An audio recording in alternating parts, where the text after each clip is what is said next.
Okay, well, I'm going to have a very quick video here. Here it is, September 14, day after the local New Hampshire elections. And I'm going to just show around and comment on the season. I don't think there's much more we're going to show. This might be the last one. But this is what did very well.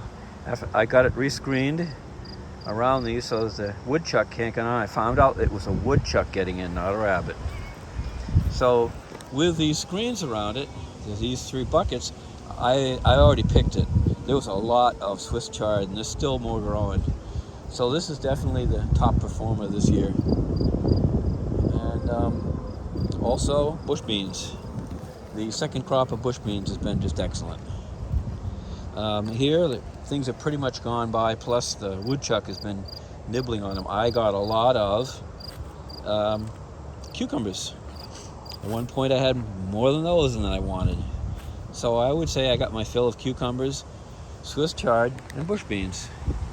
I got a few. Oh, there's one I didn't pick. Sometimes just walking around here I see things. I was picking them and can I get it? There it is. I'm trying to get the camera aim where it is. They're still flowering. They're still doing a little bit of flowering. Let's see, there's some right there. And there's more, take my word for it. So it's actually doing well as far as multiple flowerings. So I don't know what happened to the ones. Well, this soil might be a little better than the soil I had them in over there. And Lord knows they might grow even better in buckets with super soil. So that's going to be an experiment for next year. I'm going to be putting little bits of all kinds of things into some buckets, and we're going to see if super soil in a bucket does better. The other hand, tomatoes have been an underperformer, and in past years they've done well. The woodchuck, I haven't seen evidence that he's eating them. Somebody told me he was eating another green one, but I'm not seeing a lot of that. I'm really not. So that may not be what's going on. Brussels sprouts and cabbage, not getting any of it. Look at the condition of them. These keep falling off. The tops keep falling off that I have on them. So if I put tops on them, I'm going to have to stake them. But they're not even growing that well. This soil sucks. I have got to find a way to have more energized soil in here. And I can only add so much compost into these little holes. And to add more, I'd need a tiller and the back to be able to dig up lots of compost and put it in here. Just don't have that anymore. At my age, it's just prohibitive. So I think buckets are really going to be the way to go. So anyway, those look like they should have produced a lot. They did make, we did get, numerous handfuls of small cherry tomatoes, and as far as large ones, nothing. I think I maybe got one, and it had 2 of them actually, and the bottom's missing on them, like they had bottom rot. So I'm pulling stuff out. Pull out these beans that are gone by here, and all these plants that really aren't going anywhere. I might leave a few of these in just to see what does happen, but I suspect they're goners also. There's not too much left here to produce. Swiss chard, I think, and bush beans, I think.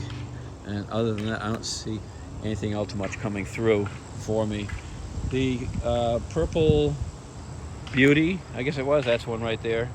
That one didn't produce any peppers. The other ones produced about 2 or 3 each, and then quit. No more came in. So that wasn't, other years I've seen them make a continuous crop. I've seen, 6, 12 on a plant. So not so good. I'm trying to see, does that look like that's one? Oh, it did, but it's just a leaf. Yeah, those are the plants there. There's nothing on them that I'd seen. And that's kind of it. But the pot stuff has done the best. So more of this is what I expect to have next year, and have some of this raised up above, higher in the air, easier to get to and work on, so that in the future it'll be easier to change out the soil, add lots of condiments, all that stuff. That's what I'm planning. And that's pretty much it.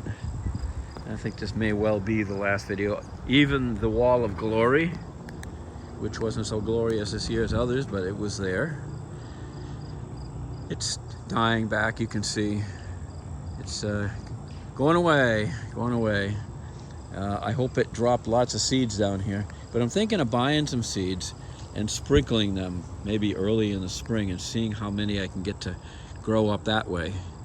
I think that's an experiment I want to try. I got to buy the seeds, but I'll sprinkle them up and down here of different colored ones.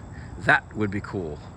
So that's another experiment to be tried for another year. This bush does good every year. I'm not even sure what it is. I got to take a picture of it. I'm going to take a picture of it and have Google identify it for me, because I don't know what it is, but it makes a flower that's smelly and stinky, and it looks kind of like a daisy or something. So, and without doing any work at all, we do have some other pluses. Well, this is a little work of Judy's. This has been beautiful, these wildflowers that she planted in buckets, and they grew all kinds of different flowers. They're going by the wayside now, but they've been gorgeous throughout the summer. And then there's my apple tree and the grapes over here, which have grown. And you can see up here that there's some right there. I got it? Yeah. I have to get a ladder or something to pick some of these, but there's lots of them up and around here. My neighbor has picked a bunch of them, and she says she's making jelly, and I guess the assumption is she's probably going to give me some. And that's better than the grape juice, which is all I ever did with them. So it's fine. And there's also a apple tree here. And we've been getting some nice rainstorms, and after every rainstorm we see another incremental increase. Well, there's one apple that's not doing too well, but a lot of them, they continue to grow nice and big. We've picked up a few that have come down on the ground. Oh yeah, they're doing nicely. They are doing nicely up there. So I suspect we're gonna have some apple pies and apple crisps. Yeah, they're there. So the tree, and that's what I said, without doing much of any work, other than trying to make sure that the tree got some water during the droughtier parts of the summer. So I think that's probably the end report for this year. I don't think there's much more that is likely to get commented on. So if you're actually watching this and you're not among the close group of friends, welcome. I'd love to hear from you, and if you want, you can share links of your garden in your comments. I love to learn from people and communicate with them. And I know a couple of people made some comments. Mostly it's been friends, so you know, friends and viewers alike. So we'll say so long, probably till next spring.